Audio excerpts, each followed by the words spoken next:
Hey guys, thanks for tuning in. This is Mike, aka the Wholesale Wiz and owner of Wholesale Dynamics LLC. I'm the CEO, and I want to talk about a topic today. It's been brought to my remembrance from one of our members. It was actually, how do you think the Biden tax plan and what kind of effect is that going to have on real estate investing? What effect is that going to have on us as real estate investors, wholesalers, flippers, buy and hold guys, landlords, and so on and so forth? So I did a little bit of research on the Biden tax plan, and I want to keep it kind of short, but still I want to piggyback a little bit on the things that I found and elaborate on that a little bit. It's going to be short. We're going to come back and do a more detailed review of the Biden tax plan because it's a lot of information in there, and not everything, of course, will come to fruition.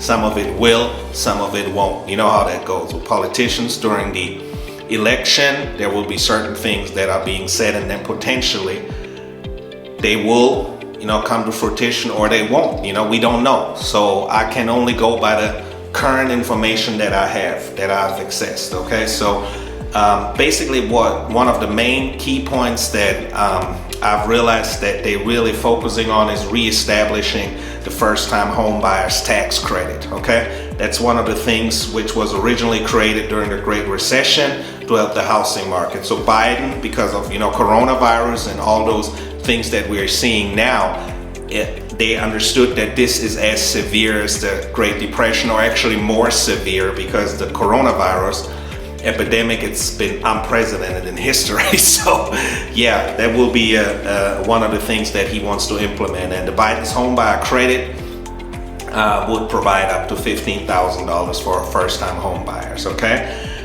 caps on the tax benefits of itemized deductions that's 28% of the value for those earning more than $400,000. Okay, which means that taxpayers earning above the income threshold with tax rates higher than 28% would face limited itemized deductions. Okay, I mean, if you're in that bracket, $400,000, yeah, you will feel that impact. Okay, increase the corporate income tax rate from 21 to 28%. So that's of course going to affect flippers as well, wholesalers, people that are in the real estate business. Period. It's higher taxes overall. From 21 to 28%, that's a 7% increase.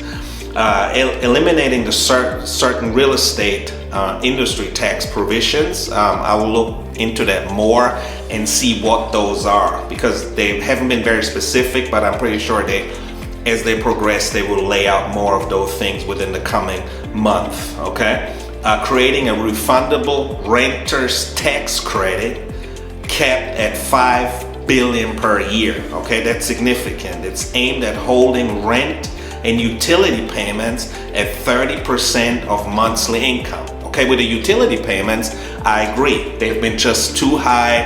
It's literally like cartels kind of owning those companies, and they can set the price however they want. Utilities are extremely high. However, the rent, we have to also always adjust it to inflation. So basically putting caps on things like that is always questionable, because from an economic standpoint, it won't make sense. From a business standpoint, it won't make sense. We have to adjust to the cost. We have to adjust the costs of doing business, and therefore we need flexibility. So that's very important.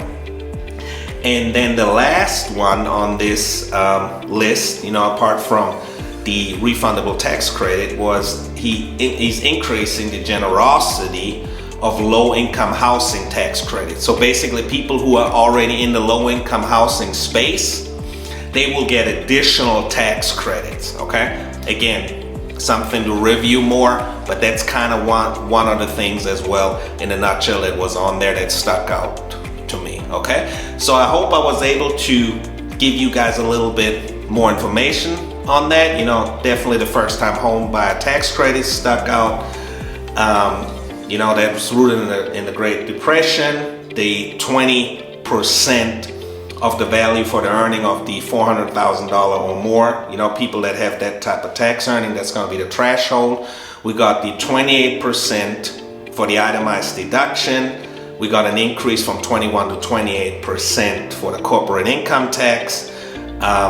We talked about the tax refundable tax credit that's capped at $5 billion. It's aimed to hold the rent. You know, utility payments down at about 30%. And we talked about the increasing of the generosity of the low-income housing tax credit. I hope this helps, guys. If you have any questions or whatnot, get back with me. There might be other topics that are related to it that you want to talk about. So don't be shy. Get with me here in the group, REI Blue Book, or contact us directly. Email address is also on our page. So thanks for tuning in. This is Mike, CEO of Wholesale Dynamics LLC, and you have a great day.